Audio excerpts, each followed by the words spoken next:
गणेशो पंचनमुखारो सर्वपावप्रणाशनो मंगलम च सर्वं परमं मंगलम अर्हन्तो भगवन्तो इंद्रमहिता सिद्धाश्च सिद्धिस्थिता आचार्याजिनशासनोन्नतिकरा पूज्या उपाध्यायका श्री सिद्धान्त सुपाठका मुनिवरा रत्नत्रयाराधका पञ्चैते परमेष्ठिनां प्रतिदिनं कुर्वन्तु मङ्गलं धूनीमा बलतोदयानिधितमे ज्ञाने करी सर्पणे जानी सर्वजनो समक्ष क्षणमा आपी महामंत्रने कीधा श्रीधरणेन्द्रने भवथकी तार्या गणा भव्यने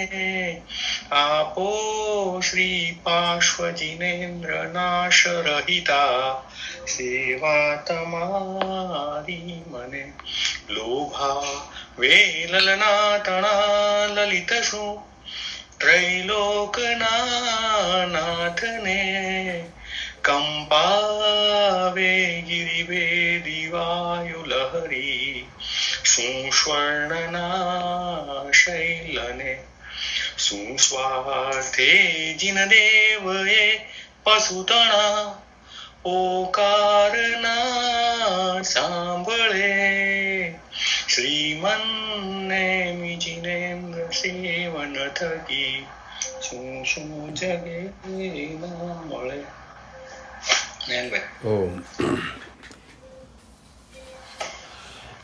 આપણે 10 લક્ષણા ધર્મનો આજે 8મા ધર્મ ઉપર વિચાર કરીશું. ઉત્તમ ત્યાગ ધર્મ. 10 લક્ષણા ધર્મમાં જે આપણે જોયા કે આત્માના 10 લક્ષણ છે એને 10 લક્ષણો ધર્મ કહેવામાં આવે છે. એમાંથી આપણે 7 લક્ષણ અત્યાર સુધી વિચારી ગયા. 7 લક્ષણ ઉપર હવે આજે 8મા લક્ષણ ઉત્તમ ત્યાગ ધર્મ પર વિચારણા કરીશું. એમાં આત્મસિદ્ધિ શાસ્ત્રમાં કહે છે કે ત્યાગ વૈરાગ્યના ચિત્તમાં થાય ને તેને જ્ઞાન અટકે ત્યાગ વૈરાગમાં તો ભૂલે નિજ ભાન. એટલે ત્યાગ અને વૈરાગ્ય જો ચિત્તમાં ના થાય. ચિત્ત એટલે શું? ચિત્ત એટલે હાયર સ્ટેટ ઓફ માઇન્ડ, અંતઃકરણ, કે જ્યાં આપણી મનની વૃત્તિઓ ઊભી થાય છે, જ્યાં આપણા જન્મના સંસ્કારો અંદરથી બહાર નીકળે છે. અને ત્યાં જો ત્યાગ વૈરાગ ત્યાંથી ન થાય અંદરથી, તો કે આત્માનું જ્ઞાન ન થાય. કારણ કે વૈરાગ્ય એટલે શું? વૈરાગ્ય એટલે અનાસક્ત ભાવ, વસ્તુ પ્રત્યે અનાસક્ત. વસ્તુ હોય છતાં એમાં મમત્વ ન થવું, એનું નામ વૈરાગ્ય. અને વૈરાગ્ય આવે તો જ સાચો ત્યાગ આવે. કારણ કે વૈરાગ્ય ના આવે ત્યાં સુધી તમારા મલિન આત્મા રહે. અને મલિન આત્મામાં છે ને આત્માનો ઉપદેશ અંદર જઈ જ ના શકે. એનો કે આત્માનો ઉપદેશનું કે પ્રતિબિંબ અંદર પડી જ ના શકે આત્મામાં. એટલે જ્યાં સુધી સાચો વૈરાગ્ય ન આવે ત્યાં સુધી ત્યાગ પણ ન થઈ શકે. એટલે ત્યાગ વૈરાગ ચિત્તમાં થાય ને તેને જ્ઞાન. આપણે ત્યાગ ઘણો બધો કરીએ છીએ. કેટલી ફેરી કરીએ છીએ ને, કંદમૂળ નથી ખાતા, બહારથી પાડીએ છીએ, કે પછી આ સાધ્વીઓ કે આ બધો ત્યાગ કરે છે. પણ એ જો વૈરાગ્ય સાચો ન હોય અંદરથી, વૈરાગ્ય જ્યાં સુધી સાચો ન હોય ત્યાં સુધી કોઈ ત્યાગનો કોઈ મતલબ નથી. કારણ કે જીવને જ્ઞાન ન થાય. ત્યાગનો મતલબ નથી મીન્સ કે જીવ આત્માર્થમાં આગળ ન વધી શકે, કે એને જ્ઞાન ન થાય અને અટકે. એટલે ત્યાગને વૈરાગ્યમાં અટકી જાય. પછી સાચો ત્યાગ ના હોય એટલે એનો ઉપર છલ્લો ત્યાગ હોય. અને ઉપર છલ્લો ત્યાગ હોય ત્યારે એ જીવ માન ને અપમાન એમાં અટકી જાય. પછી માનમાં જ અટકી જાય. આપણે કેટલા સાધુ સંતોનો જોઈએ છે કે વૈરાગ્ય લીધો હોય પણ પછીથી એમને માન આવે, પૂજાવાનું આવે, આ આવે ત્યારે એ અટકી જાય ત્યાં આગળ જ. એટલે કે આત્માની અંદર છે ને આત્માનો ઉપદેશ જાય નહીં. આવી જ એક મુનિની વાત આવે છે કે એક મુનિએ કરોડોની મિલકત છોડીને કે દીક્ષા લીધી અને પછીથી દરેક પ્રવચનમાં એ મુનિ પ્રવચનમાં કહે કે અમે કરોડોની મિલકતને લાત મારીને દીક્ષા લીધી છે અને આવું રોજના વ્યાખ્યાનમાં કહે. એટલે એક શ્રાવકે જોયું કે આ મુનિ છે ને હજી એમને આ છૂટ્યું નથી કે એટલે એમને વિનંતી કરી વ્યાખ્યાન પછી મુનિને જઈને મળ્યા, નમન કર્યું, વિનંતી કરીને કીધું મુનિ તમે કંઈ જોયું જેવી જોઈએ ને એવી લાત નથી મારી કે તમે ભલે આ બધું છોડ્યું છે પણ જેવી જોઈએ એવી જોરદાર લાત નથી મારી કે તમે. એટલે મુનિ જ્ઞાની હતા એટલે સમજી ગયા કે એટલે ત્યાગ કરો તો ત્યાગ જીભ પર આવે નહીં, અંદરથી જ થાય ત્યાગ. આપણે કહેતા ફરીએ છીએ ને મેં તો આ છોડી દીધું, મેં તો આ છોડી દીધું, એ ત્યાગ નથી. કારણ કે ત્યાગ અંદરથી આવે તો જ તમને જ્ઞાન થાય. ચિત્તમાં શુદ્ધિ ન થાય ત્યાં સુધી જ્ઞાન ન થઈ શકે. એટલે કે આત્મ પરિણામથી જેટલો અન્ય પદાર્થનો અભ્યાસ નિવડતો એટલે જેટલો અન્ય પદાર્થનું જે અટેચમેન્ટ છે એનાથી છૂટું થવું એનું નામ ત્યાગ. એટલે અંતઃકરણથી કે જે અન્ય પદાર્થો છે બહારના પદાર્થો એનાથી છૂટા થવું એનું નામ ત્યાગ કે. એટલે આપણને જે વસ્તુનું જોડાણ છે જે પદાર્થો સાથે દુનિયાના એ જોડાણ છૂટી જાય, નીકળી જાય સંપૂર્ણ, એનું નામ ત્યાગ. એટલે સાધક જીવ હોય તેને પહેલાં તો બાહ્ય ત્યાગ જ જરૂરી છે. એટલે બાહ્ય ત્યાગ નથી કરવાનો એવું નથી, જરૂરી છે, પણ એ બાહ્ય ત્યાગ અંતર ત્યાગ માટે છે. આગળ જતાં એ ચિત્તમાંથી નીકળી જવું જોઈએ. આને સાચો ત્યાગ કહેવાય, સાચો ત્યાગ ધર્મ. કે બાકી કે આ ધન સંપત્તિ અને પરિગ્રહ કે આની પ્રાપ્તિ તો કે તમારા પ્રારબ્ધને આધીન છે, તમારા કર્મના ઉદયને આધીન છે. કે પુણ્યના કર્મનો ઉદય હોય તો તમને ધન સંપત્તિ બધું મળે, પણ આ ધન સંપત્તિ એ તો વિનાશી છે, કે અભિમાન કરાવનાર છે, કે જીવની તૃષ્ણા વધારે, જીવના રાગ દ્વેષ વધારે આ ધન સંપત્તિ, અને એને લઈને જીવનું સંસારનું પરિભ્રમણ વધે. અને કે કોઈ ઉત્તમ જીવો હોય તે જ કે આ ધન સંપત્તિ પરિગ્રહનો ત્યાગ કરી શકે. કા પછી કોઈક વિરલા પુરુષ હોય તો કે આ ધન સંપત્તિનો સદુપયોગ કરી શકે. કે બધા જીવો નથી કરી શકતા ધન સંપત્તિ મળ્યા પછી સદુપયોગ. એટલે મહાપુરુષો જે હોય છે તે કે ઉપકારને અર્થે, જગતના ઉપકારને અર્થે, કે પોતાના આત્મકલ્યાણને અર્થે, કે સુપાત્ર દાનમાં ધન ખર્ચે, કે ધર્મનું સેવન કરનારા નિર્ધન જીવને કે અન્ન આપે, વસ્ત્ર આપે, એના પર ઉપકાર કરે, જ્ઞાન શાળાઓ ખોલે, પુસ્તક શાળાઓમાં દાન કરે, જૈન મંદિરમાં ધન વાપરે, આગમવાણીની પ્રભાવણીના ધન વાપરે, પૂજા પ્રભાવનામાં ધન વાપરે, આ બધામાં સદુપયોગ કરે. પણ આ વસ્તુ નિશ્ચિત નથી કે ધન મળ્યું એટલે જીવ આવું કરશે, એવું નિશ્ચિત નથી. આપણે જોઈએ છે ઘણા બધા લોકો ધન ના હોય ત્યારે આવા દાન કરતા હોય છે, જ્યારે ધન આવે ત્યારે દાન કરતા બંધ થઈ જાય છે. કારણ કે એનાથી ધન આવે પછી મન બદલાઈ જાય. લક્ષ્મી ચંચળ છે કે એટલે જીવ એવું વિચારે કે હું ધન આવશે ને ધનથી દાન કરીને હું મારો પુણ્ય બાંધીશ, તો કેવું થઈ શકવું મુશ્કેલ છે. કે કારણ કે આ લક્ષ્મી ચંચળ છે. તમે ધન હોય તો એનું દાન કરો, પણ ધન આવવાની રાહ ના જુઓ. આપણે જોઈએ છે ઘણા લોકો ઓછું ધન હોય છે ત્યારે દાન કરી શકે છે, વધારે આવતા નથી કરી શકતા. કારણ કે લક્ષ્મી ચંચળ છે. એટલે કે એવી જ રીતે કે જે જીવો દુઃખી લોકોને, દુઃખી કે રોગીઓના ઉપકારને અર્થે તન મન ધનથી દાન કરે, કે કરુણા બુદ્ધિથી દાન કરે, કે એ દાન પણ બધું સફળ ગણાય છે. કારણ કે એ દાન અનુકંપા દાન છે. અનુકંપા દાન એ લૌકિક દાન છે, પણ જીવને માર્ગાનુસારી બનાવે છે. એટલે આ માર્ગાનુસારીનો એક ગુણ છે અનુકંપા દાન, એટલે એ પણ કરવાનું કહ્યું છે. એટલે આ દાન ધર્મ તે ઉત્તમ ત્યાગ ધર્મ છે, અને દાન એ ધર્મનું અંગ ગણવામાં આવે છે. આપણા શાસ્ત્રમાં જે 4 ધર્મ બતાવ્યા છે, દાન, શીલ, તપ ને ભાવ, 4 સંજ્ઞાને તોડવા માટેના 4 ધર્મ બતાવ્યા છે. આહાર સંજ્ઞા, ભય સંજ્ઞા, મૈથુન સંજ્ઞા અને પરિગ્રહ સંજ્ઞા. એટલે આ પરિગ્રહને તોડવા માટે આ દાન ધર્મ બતાવવામાં આવ્યો છે. એટલે પણ જે જીવ કે વ્યવહારમાં સર્વસંગ પરિત્યાગ ન કરી શકે, બધું જ છોડી ન શકે, તેના માટે કે આ દાન ધર્મ એ શ્રેષ્ઠ ધર્મ છે.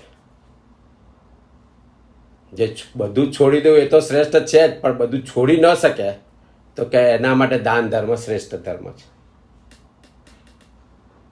એટલે જીવે પોતાની શક્તિ પ્રમાણે કે ભક્તિ પ્રમાણે સુપાત્ર દાન દે તો તે કે જીવના છૂટવાનું કારણ બને છે. એટલે જીવ આ ભવ પ્રમાણથી છૂટી શકે છે જો સુપાત્ર દાન કરે તો. પણ આપનાર જીવ પર જો મિથ્યા દ્રષ્ટિ હોય, એટલે કે ભૌતિક સુખ માટે આપતો હોય, નામના માટે આપતો હોય, કે માન માટે આપે, કે ડરને લઈને આપે, કે કેટલાક જીવો પોતાના મિથ્યાત્વને પોષણ કરવા માટે આપે, મિથ્યાત્વને વધારવા, અને લેનાર સામે એ પણ જો મિથ્યા દ્રષ્ટિ હોય તો કે આવું દાન છે ને જીવના અધોગતિનું કારણ બને છે. આ કે કરુણા ભાવથી દીન દુખિયાને દાન આપવું એ કે બરાબર છે, કારણ કે એ અનુકંપા દાન ગણાય છે. એમાં પણ માન ન હોવું જોઈએ. માન હોય તો એ દાન પણ અધોગતિમાં લઈ જાય. એટલે કે જીવે ત્યાગ જે કરવાનો છે, તે ધન સંપત્તિ મળી છે, તે કે એનો વિવેકપૂર્વક ઉપયોગ કરવાનો છે. એટલે કે ધન પામ્યા હોય તો દાન વડે એને સફળ કરો, કે અનુકંપા દાન કરો. બાકી સુપાત્ર દાન એ શ્રેષ્ઠ દાન છે. કે સુપાત્ર દાન કરો તો કે આવો ત્યાગ કે લેખે લાગે. કે જો લોભ છૂટતો હોય, પરિગ્રહ સંજ્ઞા તૂટતી હોય અને આત્મભાવે આવું સુપાત્ર દાન થાય તો જીવના છૂટવાનું કારણ બને. આ સંસાર ભ્રમણમાંથી જીવ છૂટી શકે. એટલે શાસ્ત્રમાં દાનના 4 પ્રકાર બતાવ્યા છે: અભયદાન, જ્ઞાનદાન, સુપાત્રદાન અને અનુકંપા દાન. એમાં કે અભયદાન એ શ્રેષ્ઠ દાન છે, કે બધા જ જીવો કરી શકે. એમાં ધન સંપત્તિની પણ જરૂર નથી.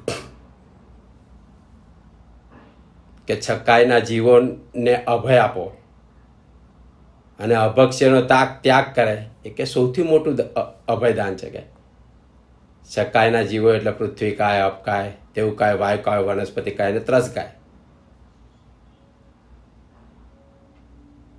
અને અભક્ષ્ય જે 22 અભક્ષ્ય કીધા છે, જેમાં અનંતા જીવો છે, એનો ત્યાગ કરો તો એક સૌથી મોટું અભયદાન છે. કે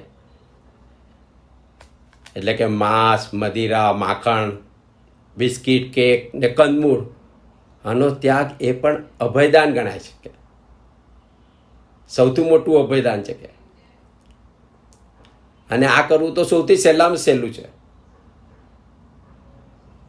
પણ જીવ આ પણ નથી કરી શકતો. કેમ? આહાર સંજ્ઞાને લઈને જીવ આનો પણ ત્યાગ કરી શકતો નથી. આહાર સંજ્ઞાને લઈને પણ કે શાસ્ત્રમાં કીધું છે કે આ સાચો ઉત્તમ ત્યાગ છે. કે જેમાં અનંતા ત્રસ અને સ્થાવર જીવોની રક્ષા થાય છે, અભય મળે છે તેમને. એટલે કે જીવે હિંસા થાય તેવી પ્રવૃત્તિઓનો ત્યાગ કરે, કે આરંભ ઘટાડે. આરંભ એટલે આ કોસ્મેટિક જેવી વસ્તુઓ વાપરે, અત્તર છે, લિપસ્ટિક છે, નેલ પોલિશ છે, જેમાં કે ત્રસ જીવોના હાડકાં, લોહી, માંસ બધું આવે, કે ચામડી, આંખ, જેનો ઉપયોગ થાય છે. એટલે આવી વસ્તુનો ત્યાગ એ પણ કે ઉત્તમ ત્યાગ છે. એટલે કે અભક્ષ્યનો ત્યાગ કરે, હિંસા થાય તેવી પ્રવૃત્તિરૂપ આરંભનો ત્યાગ કરે કે અને પૂર્વકના આચારથી વર્તે એટલે યત્નાપૂર્વક વસ્તુઓ લે મૂકે અને કોઈ પણ પ્રાણીને કે મન વચન કાયાથી દુઃખ ન દે કે આ શ્રેષ્ઠ અભયદાન છે કે આ ગ્રહસ્થો માટે મોટામાં મોટો ઉત્તમ ત્યાગ છે જે ગ્રહસ્થ કે ઇઝીલી કરી શકે. કારણ કે આવો આ ત્યાગ એ સમ્યક દ્રષ્ટિનું કારણ છે. જીવ સમ્યક દ્રષ્ટિ બની શકે. સમ્યક દ્રષ્ટિ એટલે શું? આત્મા તરફની દ્રષ્ટિ, યથાર્થ દ્રષ્ટિ. જે દ્રષ્ટિ આત્મા તરફ રહેવી જોઈએ. અત્યારે આપણી દ્રષ્ટિ બહાર તરફ છે. પણ આવો ત્યાગ કે અભયદાનનો ત્યાગ એ જીવને સમ્યક દ્રષ્ટિ બનાવી શકે. અને આ અભયદાનથી કે જીવના આ જન્મના દુઃખ સંતાપો દૂર થાય. પછી બીજું છે જ્ઞાનદાન. જ્ઞાનદાન એટલે મિથ્યાત્વને પોષનારા શાસ્ત્રોમાં પોતે મદદ ન કરે. એટલે જે શાસ્ત્રો મિથ્યાત્વને સેવનારા છે એવા શાસ્ત્રોમાં જીવ મદદ ન કરે અને જેમાં આત્માની વાત હોય અને સંસારથી છૂટવાની વાત હોય એવા શાસ્ત્રોમાં મદદ કરે, દાન કરે, એને કે જ્ઞાનદાન કહેવાય છે. એટલે મિથ્યાત્વના શાસ્ત્રો એટલે જે શાસ્ત્રો સંસાર વધારનારા શાસ્ત્રો છે કે હિંસાને પોષનારા શાસ્ત્રો કે શૃંગાર રસના શાસ્ત્રો છે કે જે અસત્ય ધર્મનું સમર્થન કરનારા શાસ્ત્ર છે, યુદ્ધના શાસ્ત્ર છે, માયા કપટના શાસ્ત્ર છે કે અભક્ષ્ય દવા અને વૈદક શાસ્ત્રો છે અને મંત્ર તંત્ર વશીકરણના શાસ્ત્રો કે આવા શાસ્ત્રોમાં દાન ના આપે અને જેમાં આત્માની જ વાત હોય અને સંસારથી છૂટવાની વાત હોય તેવા શાસ્ત્રોમાં દાન કરવું એને જ્ઞાનદાન કહેવાય છે. એટલે જ્ઞાનદાન માટે જીવ જ્ઞાનશાળાઓની સ્થાપના કરે, પાઠશાળાઓની સ્થાપના કરે, તે કે જ્ઞાનદાન છે. અને તે એની કરવી જોઈએ પાઠશાળાની જ્ઞાનશાળાની સ્થાપના. કારણ કે આ જ્ઞાન છે એ ધર્મનો સ્તંભ છે કે પહેલા જ્ઞાન આવે પછી દયા આવે. અને જ્ઞાન વગર જીવ ત્યાગ પણ શું કરી શકવાનો હતો કે અને દયા પછી કેવી રીતે કરવાનું છે? કારણ કે જ્ઞાનદાનથી જીવના જ્ઞાનાવરણીય કર્મ તૂટે, જીવને જ્ઞાન મળે, જીવને સમજાય કે પોતે આત્મા છે અને બીજા જીવો સામે તેમાં પણ આત્મા છે. અને જ્યારે બીજા જીવને આત્મા દેખાય ત્યારે એનામાં દયા ધર્મ આવે. અને આ દયા ધર્મ આવે ત્યારે જીવ ત્યાગ કરી શકે. એટલે જ્ઞાન આ ધર્મનો સ્તંભ છે. એટલે આવા જ્ઞાનશાળાઓમાં, પાઠશાળાઓમાં કે દાન આપવું તે જ્ઞાનદાન છે. અને આ જ્ઞાનદાનથી જીવ આ ભવ અને પરભવના દુઃખો દૂર કરી શકે છે. પછી આવે ત્રીજું સુપાત્રદાન. સુપાત્રદાન 7 ક્ષેત્રોમાં થતા દાનને સુપાત્રદાન કહે છે. ધર્મના જે 7 ક્ષેત્રો છે, જૈન મંદિર, જૈન મૂર્તિ, જૈન આગમ, સાધુ સાધ્વી અને શ્રાવક શ્રાવિકા, આ 7 જગ્યાએ થતા દાનને સુપાત્ર દાન કહેવામાં આવે છે. અને સુપાત્ર કેમ કીધું? સુપાત્ર એટલે યથાર્થ પાત્રમાં દાન આપવું કે જે પાત્ર તમને આત્માર્થે આગળ વધારી શકે, મોક્ષના માર્ગ પર આગળ વધારી શકે.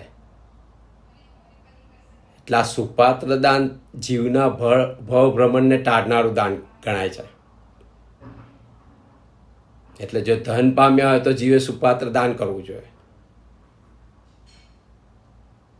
અને સુપાત્ર દાનમાં પણ કે આત્મજ્ઞાની સાધુને કે અન્ન વહોરાવો તે કે મહા પુણ્યનું કારણ છે.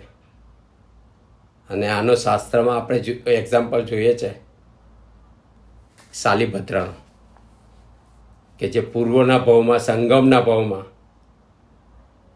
જે ઉત્કૃષ્ટ ભાવે આત્મજ્ઞાની સાધુને ખીર હોરાવી હતી, તેના પરિણામે કે શાલિભદ્રના ભાવમાં કે 99 પેટીઓ રોજ ઉતરતી હતી.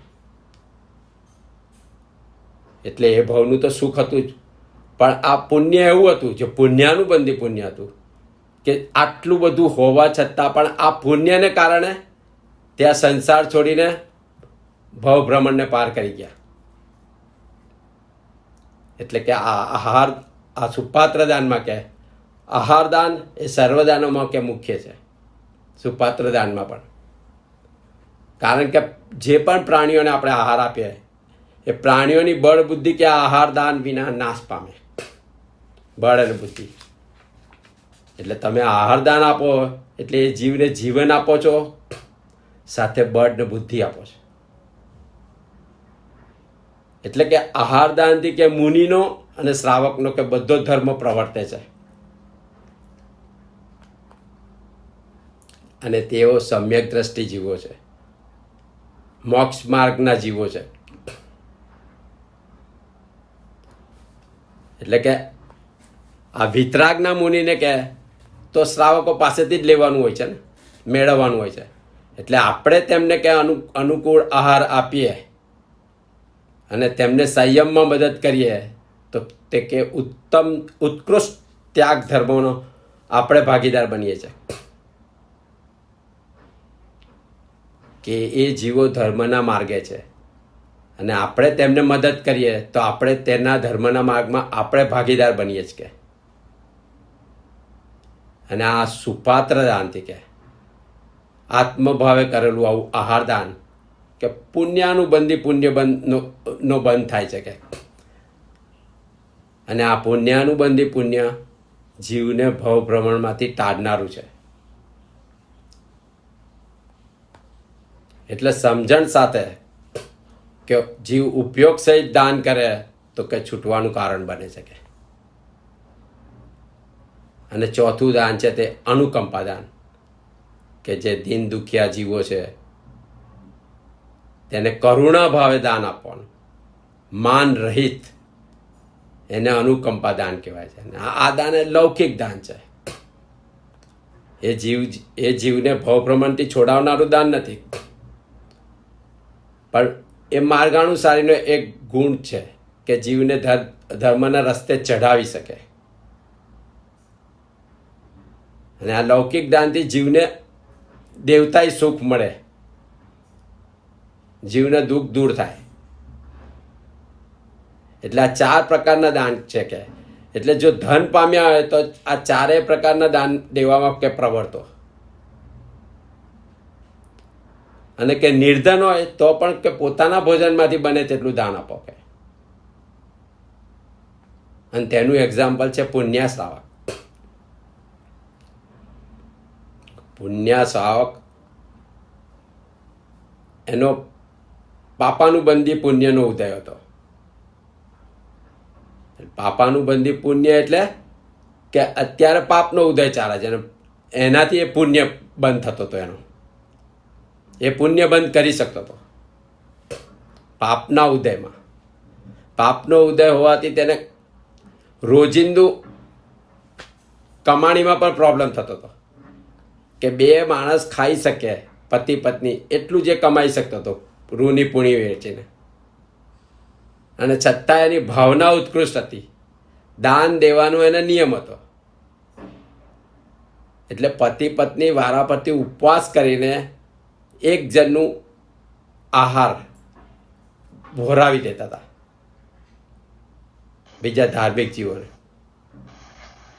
એટલે આ ઉત્કૃષ્ટ એક્ઝામ્પલ કે પોતાની પાસે હતું તેમાંથી દાન કરે.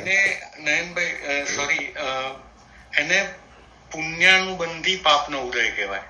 પુણ્યનો અનુબંધ કરાવનારો પાપનો ઉદય હતો. એટલે પાપનો ઉદય એવો હતો કે કમાઈ નતો શકતો પૂરતું, પણ પુણ્યનો અનુબંધ કરવા વાળો પાપનો ઉદય હતો, જે બહુ રેર હોય.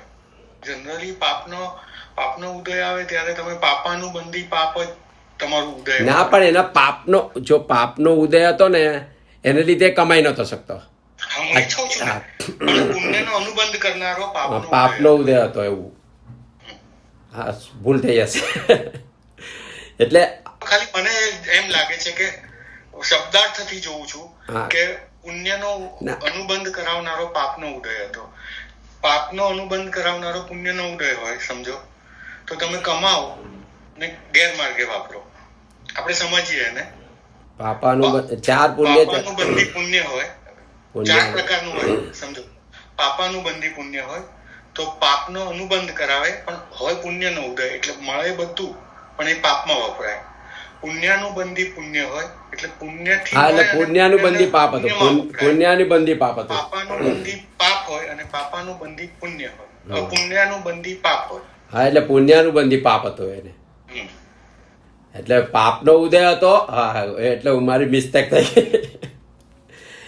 એટલે કે આ દાન ધર્મ તે ઉત્તમ ત્યાગ ધર્મ છે. કે એટલે ધન હોય તો કે સુપાત્ર દાન કરો, અને ધન ના હોય તો પોતાના ભાગમાંથી દાન કરો, કે એ ઉત્તમ દાન ધર્મ છે, અને એ ઉત્તમ ત્યાગ ધર્મ છે. કે અને આ ઉપરાંત કે દુષ્ટ વિકલ્પોનો ત્યાગ કરવો, કે પાપ પ્રકૃતિનો ત્યાગ કરવો, 4 કસાયોનો ત્યાગ કરવો, કે આ બધું જ જ્ઞાનીઓએ કે ત્યાગ ધર્મમાં કહ્યું છે. એટલે શાસ્ત્રમાં કહે છે કે હે જીવો, જો આત્મકલ્યાણની ઈચ્છા હોય તો કે દુખિયાને દાન દો. સમ્યક દર્શન જ્ઞાન ચારિત્રના ધારક કે મુનિઓ કે ગુણીજનો જે છે એનો આદર સત્કાર કરો, અને એને આત્મભાવે કે સુપાત્ર દાન દો. અને કોઈ પણ પ્રાણીને કે દુઃખ થાય તેવા કામ ન કરો. યશનો નાશ થાય અને ધર્મનો નાશ થાય એવી મન વચન કાયાની કોઈ પ્રવૃત્તિ કે કરો નહીં, કરાવો નહીં, કરતા પ્રત્યે અનુબોધો નહીં. તે કે ત્યાગ છે. એને પણ ઉત્તમ ત્યાગ કહ્યો છે શાસ્ત્રમાં. બાકી સાચો ત્યાગ તો કે અસંગ થવા માટેનો જ છે, એટલે બધું જ છોડવા માટેનો છે. એટલે જગતના સર્વ પદાર્થો સાથેના જોડાણને તોડવું તે જ સાચો ત્યાગ છે, અને પોતાના સ્વસ્વરૂપને પામવાનું એ જ ત્યાગ છે. એ ઉત્તમ ત્યાગ ધર્મ છે. એટલે આ થયો ત્યાગ ધર્મ. હવે તમારે લેવું છે સંદીપભાઈ કે હું આગળ? એટલે પછીથી હવે આવે છે 9મો ધર્મ, 10 લક્ષણા ધર્મનો 9મો ધર્મ, ઉત્તમ અકિંચન્ય. આકિંચન્ય એટલે અપરિગ્રહ, કે સર્વ વસ્તુનો ત્યાગી એને આકિંચન્ય કહેવાય. કોઈ પણ પદાર્થ પાસે ન રાખે એને આકિંચન્ય કહે. એટલે જે જીવને હજી મેળવવું છે એવા ભાવ છે, એ જીવને કે આકિંચન્ય ભાવ ન આવે. એટલે હજી કશું જગતમાંથી લેવું છે, હજુ કોઈક ઈચ્છા છે, એ જીવને કે આકિંચન્ય ભાવ ન આવે. અને કે અનંતકાળથી કે આ જીવને કે અકિંચન્ય ભાવ આવ્યો નથી. કે આ જીવ અનંતકાળથી કે 14 રાજલોકમાં રખડે છે, અને જ્યાં જાય છે ત્યાં કે પૂતગલો ભેગું કરતો જ રહે છે. નિગોદમાં પણ એને પૂતગળો ભેગા કર્યા, એકેન્દ્રિયમાં પણ પૂતગળો ભેગા કર્યા. એ ભેગા જ કરતો રહે છે. કે એટલે કે જ્યાં વૃક્ષના ભાવમાં કે ઝાડના ભાવમાં પણ એ ઝાડ બધું પડ ભેગું કરતું જ રહે છે. આપણે જોઈએ છે કેટલા વૃક્ષો કેટલા વિસ્તારોમાં ફેલાયેલા હોય છે, કેટલા મીટરોમાં ફેલાયેલા. આ કબીરવડ એ ઝાડના ભાવમાં પણ ભેગું કરતો રહે છે, ઉદ્ગલો ગ્રહણ કરતા રહે છે. એવી જ રીતે પર્વતના ભાવમાં એ પણ ભેગું જ કરતો રહે છે. કેટલા પર્વતો આપણે પહાડો જોઈએ છે, કેટલા માઇલો સુધી પથરાયેલા હોય છે.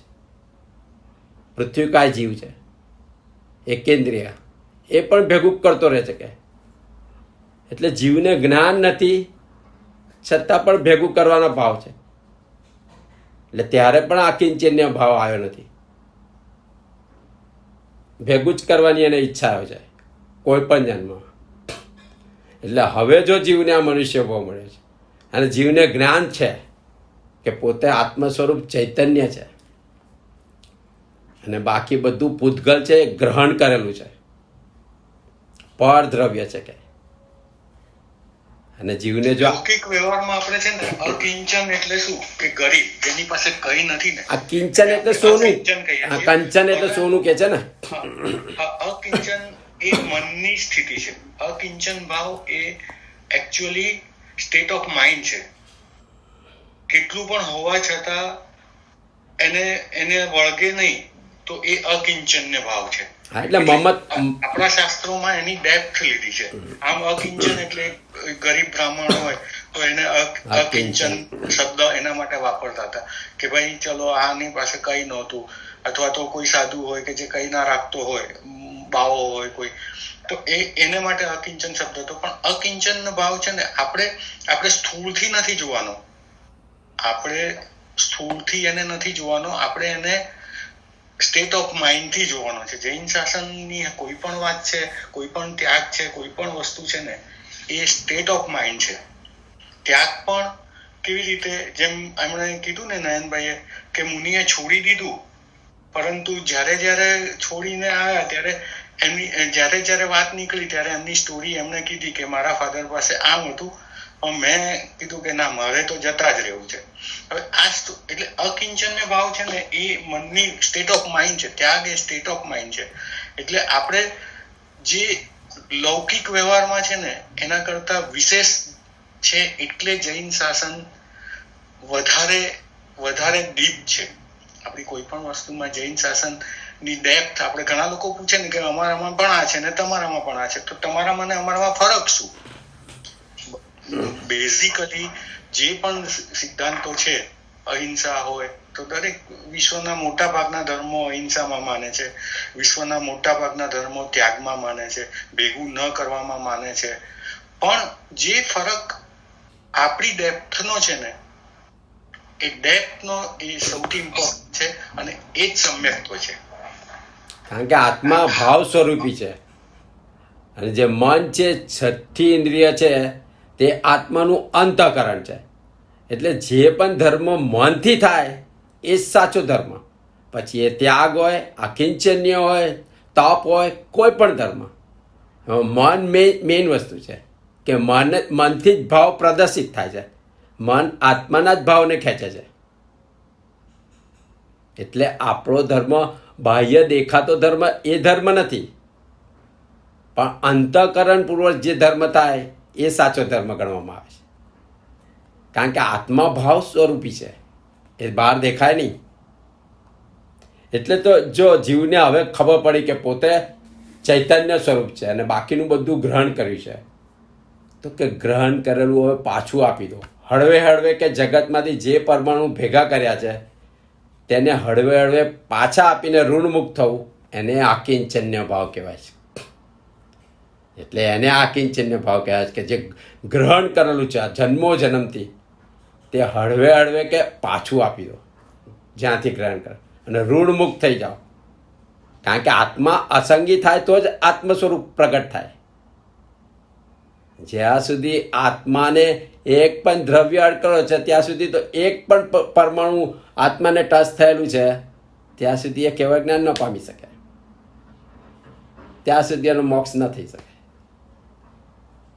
કારણ કે એ બધું પરદ્રવ્ય જ છે. શુદ્ધ આત્માને પ્રાપ્ત કરવો હોય તો પરદ્રવ્યને છોડવું જ પડે, ને બહારથી નહીં, અંતઃકરણપૂર્વક અંદરથી જ એનું મમત્વ આસક્તિ જવી જોઈએ. અને કે જ્યાં સુધી જીવને આકિંચન ભાવ ન આવે તો ત્યાં સુધી સંકિત ન થાય. એટલે જીવને સમ્યક દર્શન જ ના થાય. આકિંચન ભાવ અંદરથી પ્રગટે નહીં તો સમ્યક દર્શન જ ન થાય. આજકાલ કહે છે ને કે આજકાલ કેમ સમ્યક દર્શન નથી થતું, એનું સૌથી મોટું કારણ આ જ છે. સર્વસંગ પરિત્યાગ કર્યા પછી પણ નથી થતું. કારણ કે અંદરથી ભાવ છૂટવા જોઈએ ને, બહારથી આપણે ત્યાગ ઘણો કરીએ.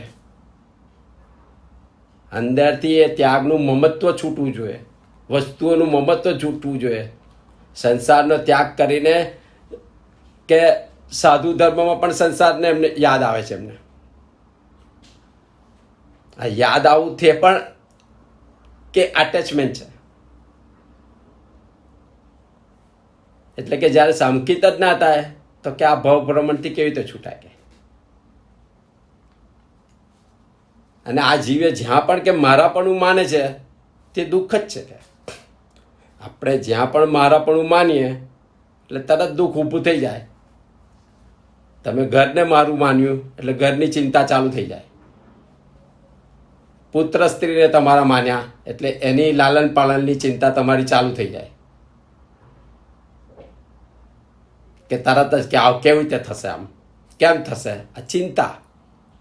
અને આ ચિંતામાં કે જીવનું સ્વરૂપ જ ચિંતા સ્વરૂપ થઈ જાય છે. જે શુદ્ધ સ્વરૂપ છે એ ચિંતા સ્વરૂપ થઈ જાય છે. એટલે જો જ્ઞાનથી વિચારીએ તો કે આ જીવનું કાંઈ નથી. તમે જો જ્ઞાનથી વિચારતા હોય કે તમે આત્મ સ્વરૂપ છો તો તમારું કાંઈ નથી, કે જીવનું કાંઈ છે નહીં એવું જણાય. જો આ જ્ઞાન સહિત જીવ વિચારે તો એમ જણાય કે જીવનું કશું છે નહીં એવો. અને આવો અહેસાસ થાય તો જ કે આ કિંચનનો ભાવ પ્રગટે. એટલે આપણે બોલીએ છીએ ખરા કે આ દુનિયામાંથી કશું લઈ જવાનું નથી, કશું, પણ છતાં છૂટતું નથી ને. એવો ભાવ અંદરથી થવો જોઈએ ને કે કશું જ લઈને આવ્યા નથી, કશું જ લઈને જવાનું નથી, કશું મારું છે નહીં. આવો અંદરથી અહેસાસ થાય તો જ જીવને કે સાચો અકિંચન્ય ભાવ પ્રગટે. અને આ દુનિયામાં કે સંસારમાં કે નિર્ધન કોણ? તો કે જે માગે તે નિર્ધન. આપણે કહીએ છીએ ને દુનિયામાં ગરીબ કોણ? તો કે જે માગે તે ગરીબ અને જે ન માગે તે ધનવાન. અને જે જીવને કે વિશેષ લક્ષ્મીની તૃષ્ણા છે એને જરા પણ કે સુખ નથી. આપણે જોઈએ છે કે જેને લક્ષ્મીની તૃષ્ણા છે એને જરા પણ સુખ નથી. લોકો માને છે કે શ્રીમંત સુખી છે, પણ સાચું તો એ છે કે તે એ લોકોને એક પણ રોમે રોમે બળતરા છે કે આટલું બધું ભેગું કર્યા પછી એને સાચવવું કે એની ચિંતામાં જીવતા હોય છે. અને આપણે વિચારી જોઈએ ને એ શ્રીમંતની ક્યાં વાત કરે છે? આપણી પાસે થોડીક વસ્તુ હોય એની ચિંતામાં જ આ જીવન પૂરું થઈ જાય છે ને. શ્રીમંતની ક્યાં વાત કરીએ? આપણી પાસે જેટલું છે એટલામાં જ આપણે ગોળ ગોળ ફરીએ છીએ ને. એની ચિંતામાં ધર્મ કરવાનો સમય નથી ને. ધર્મ એટલે શું? આત્મામાં વસવાનું. આત્મામાં વસવાનો સમય નથી ને કે ક્રિયાકાંડ એ ધર્મ થોડો છે. પણ આટલી બધી જે ઝંઝાળ છે એ ઝંઝાળમાં આપણે અટવાઈ જઈએ છીએ, એને લઈને ધર્મ કરી શકતા નથી. એટલે કે શ્રીમંત પણ સુખી ક્યાં છે? કે સિકંદરનો એક્ઝામ્પલ છે કે સિકંદર હિન્દુસ્તાન જીતવા આવ્યો ત્યારે તેના ગુરુએ કીધું હતું કે ત્યાં હિન્દુસ્તાનમાં જઈને સાધુને મળજે, ત્યાંના સાધુને. તો સિકંદર સાધુ પાસે આવે છે અને વિનંતીથી સાધુને પૂછે છે કે હું તમને શું આપું? તો સાધુ તેની સામે મરક હસે છે કે મારે તો કે બેસવા આખી પૃથ્વી છે અને ઓઢવા માટે કે આખું આકાશ છે. તું મને શું આપવાનો હતો? તારે ઓછું પડ્યું તો તું અહીં લેવા આવ્યો છે કે. એટલે જે માગે ને એ શહેનશાહ છે. ઓકે, એટલે જેને કશું જ નથી જોતું એ શહેનશાહ છે કે.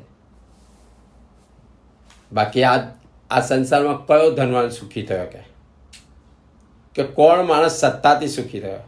અને સત્તાથી જો કોઈ સુખી થતું હોય તો શુભમ ચક્રવર્તી કે છ ખંડનો રાજા હતો, છતાં તેનું ઓછું પડ્યું એટલે બીજા 6 ખંડ જીતવા નીકળ્યો અને સમુદ્રમાં સૈન્ય સાથે ડૂબી ગયો, 7મી નરકે ગયો.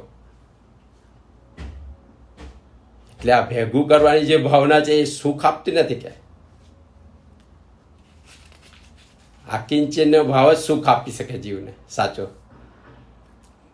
એટલે કે આ કિંચનનો ભાવ કોને કહેવાય?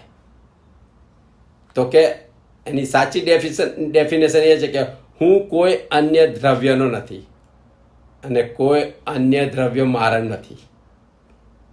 એટલે હું કોઈ દ્રવ્યનો નથી, એટલે હું કોઈ પદાર્થનો નથી, બીજા પદાર્થનો, અને બીજો કોઈ પદાર્થ મારો નથી. કે આવા અનુભવને કે અકિંચન્ય ભાવ કહે છે. એટલે કે હું કોઈનો નથી અને કોઈ મારું નથી. ભલે જીવ વ્યવહારે કામ કરતો હોય, સંસારમાં હોય, છતાં પણ જો મનમાં આવા ભાવ આવે તેને આકિંચન્ય ભાવ કહેવાય. જીવ સંસારમાં તો રહે પણ કમ્પ્લીટ ડિટેચ. એવું નથી એના માટે દીક્ષા જ લેવાની. આ દીક્ષા લો તો વધારે અનુકૂળતા આવે, પણ સંસારમાં પણ આવા ભાવ તમે કેળવી શકો કે કશું જ આપણે બોલીએ છીએ ખરા, કશું જ લઈને જવા નથી, કશું જ લાયા નથી, કરી નથી શકતા. અંદરથી એ ભાવ નથી આવતા. એને સાચો આકિંચન્ય ભાવ કહે કે હું કોઈ દ્રવ્યનો નથી ને કોઈ દ્રવ્ય મારું નથી. એટલે જે જીવને કે પોતાનું સ્વરૂપ દેહથી ભિન્ન છે એવું સમજાય છે, કે દેહથી પોતે જુદો છે, કે સ્પર્શ વર્ણ ગંધ રસ રહિત છે, નિરંજન નિરાકાર છે અને અગમને અગોચર છે. આવું જો જીવને સમજાય, અગોચર એટલે સામાન્ય બુદ્ધિથી ન સમજાય, પણ જે અંદર ઊંડાણમાં ઉતરે તો જીવને સમજાય. અને આવું સમજાય તે જીવ કે આકિંચન્ય ભાવ પ્રગટાવે છે. એટલે કે હું સમસ્ત ભય રહિત, કે ભય રહિત, અખંડ અવિનાશી અને અંત રહિત શુદ્ધ આત્મા છું, જ્ઞાન સ્વભાવી આત્મા છું. આવું થાય પછીથી જ કે પરદ્રવ્યની માલિકી કરવાની તેની ભાવના જતી રહે, વહી જાય. કે એટલે આવું અંતરથી એને થાય કે હું શુદ્ધ બુદ્ધ ચૈતન્ય ગણ અવિનાશી અવ્યાભાસ સ્વરૂપ આત્મા છું. લોકો બોલે છે ખરા કે હું શુદ્ધ આત્મા છું, પણ આવા ભાવ પ્રગટ આવું અંદરથી થાય તો એની પરદ્રવ્યની માલિક કરવાની ભાવના જ જતી રહે, અને તો આકિંચન્ય ભાવ પ્રગટે અંદરથી જ. આ આત્માનો જ ભાવ છે. એટલે જીવ કિંચિત માત્ર પણ ગ્રહણ કરે છે એટલે અનંત કાળથી આ ભાવ પ્રભુનો ભટકે છે. એક પૂતગલ ગ્રહણ કરે એમાંથી પણ ભટકે.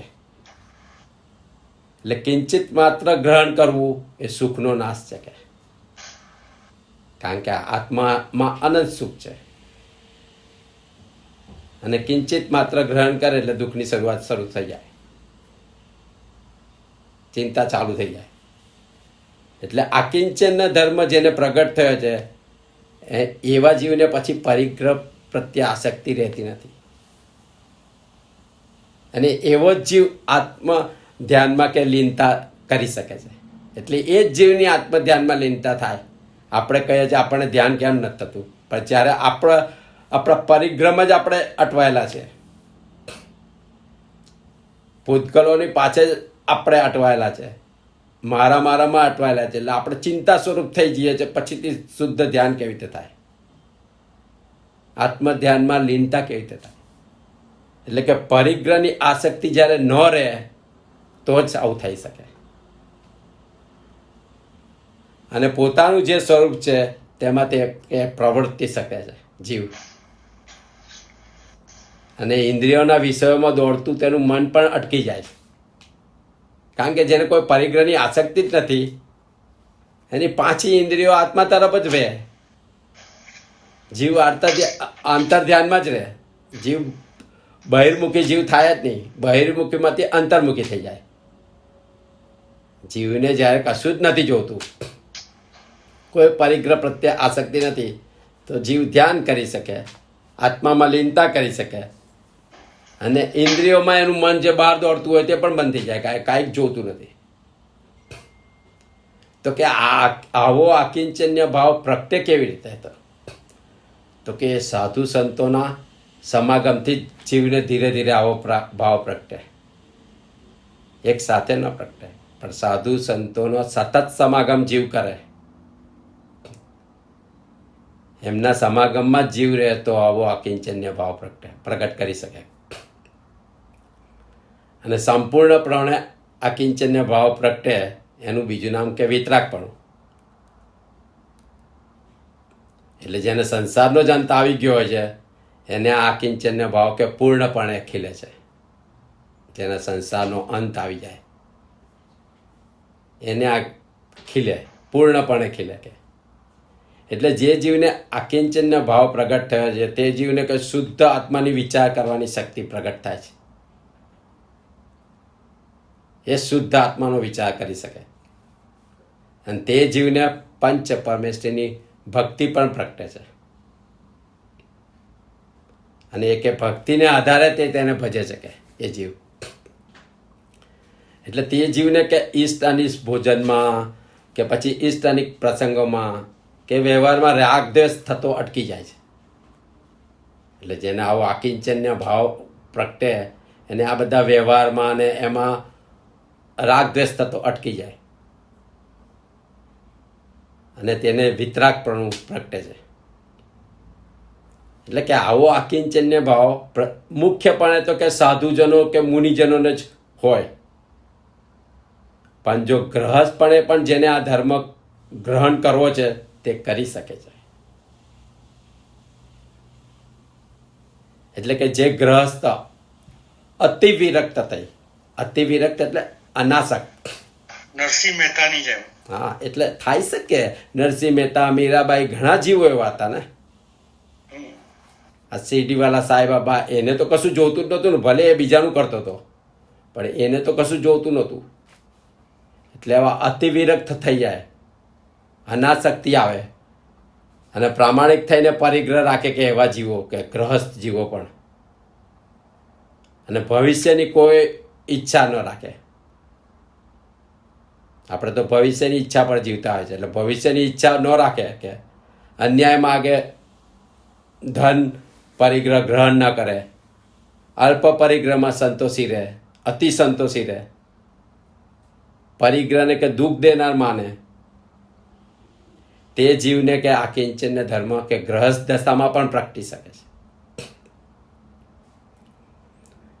એટલે જ કહે છે કે જીવે જ્ઞાની પાસે જાઓ, જ્ઞાની પુરુષો પાસે, ત્યારે કોઈ દિવસ કે વ્યવહાર માગવો નહીં. વ્યવહાર એટલે સંસારને લગતી વસ્તુઓ. આપણે આજકાલ સાધુ સંતો પાસે જાય, સંસારને લગતી વસ્તુઓ માગે છે કે મારો સંસાર સારો થઈ જાય, કે મારું નસીબ જુઓ કેવું છે. આવું બધું આપણે સાધુ સંતો પાસે માગીએ છીએ. તો કે આ વસ્તુ ગ્રહિત મિથ્યાત્વ છે. ગ્રહિત મિથ્યાત્વ મીન્સ જન્મો જન્મથી આપણે આવું બધું ગ્રહણ કરેલું છે અને એ આપણે પ્રદર્શિત કરીએ તો મિથ્યાત્વ. અને આવું માગવાથી આપણને કે દર્શનાવર્ણીય કર્મનો બંધ થાય છે. અને દર્શનાવર્ણીય કર્મના બંધને લીધે આપણને સંકિત ન થાય, જીવને સંકિત ન થાય. એટલે કે જીવે સંતોષ રાખો તો આકિંચન્ય ભાવ પ્રગટે. સાધુ સંતો પાસે સંસાર માગવો નહીં. અને જો કોઈ સાધુ સંત કે આપણને સંસારમાં મદદ કરતા હોય તો કે એ સાધુ સંતનું લક્ષણ નથી, કે એ ગુરુનું લક્ષણ નથી, કે આત્માર્થનું કામ નથી એ સંસારમાં મદદ કરી. કે એને લઈને કે બંને જીવને, એ ગુરુને અને જે માગનાર, એ બંનેને કે અનંતાનુબંધી કર્મનું કારણ બને છે કે, અને બંનેને દર્શનાવર્ણીય કર્મનો બંધ થાય છે. એટલે જીવને થોડી ઘણી પણ જે ભક્તિની ઈચ્છા પ્રગટી હોય ને, જાગી હોય, તેનો પણ નાશ થઈ જાય. અને આને લઈને કે જીવ ભવ ભ્રમણમાં રખડવાનું કારણ બને છે. એટલે કે સાધુ સંતો પાસે કોઈ દિવસ સંસાર માગવો નહીં. આપણે કીધું છે ને જયવીરા સૂત્રમાં, વારી છે જે વિનિયાળ બંધન કે વિતરાગના માર્ગમાં કે માગવાની મનાઈ છે. મુક્તિ સિવાય કાંઈ જ માગવાનું કહ્યું નથી. અને જેને છૂટવું છે તેને આ વસ્તુ સમજાય છે. એટલે જીવને આકિંચન્ય ભાવ આવે તો સંકેત પ્રગટે. અને કે આ અકિંચન્ય ભાવ કે સંતોના સમાગમથી આવે. એટલે કે જીવને સમજાય કે હું શુદ્ધ બુદ્ધ કે અખંડ અવિનાશી કે ભય રહિત કે જ્ઞાન સ્વભાવી આત્મા છું અને દેહથી ભિન્ન છું. આવું સાચું અંદરથી સમજાય ત્યારે જીવને સાચો અકિંચન્ય ભાવ પ્રગટે. ને આ ઉત્તમ અકિંચન્ય ધર્મ છે 10 પ્રકારના ધર્મનો. હવે 10મો ધર્મ આવતા વખતે ઓમ